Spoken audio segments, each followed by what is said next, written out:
อย่าเสียใจอย่าห้องให้ไปเลยกันดาที่แล้วมาถือว่าให้มัน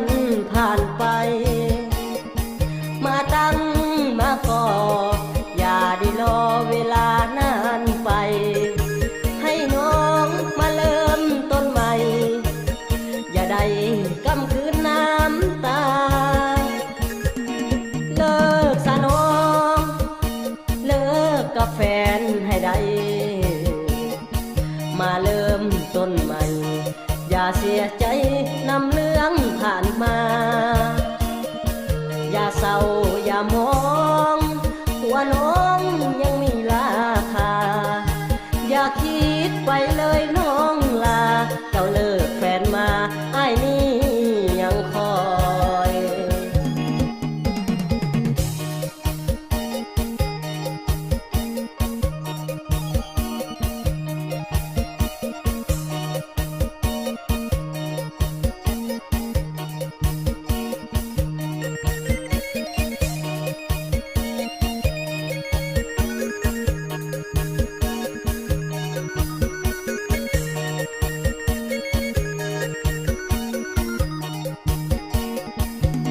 อย่าเสียใจ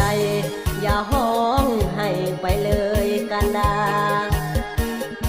ที่แล้วมาถือว่าให้มันผ่านไปมาตั้งมาก่ออย่าได้รอเวลานานไปให้น้องมาเริ่มต้นใหม่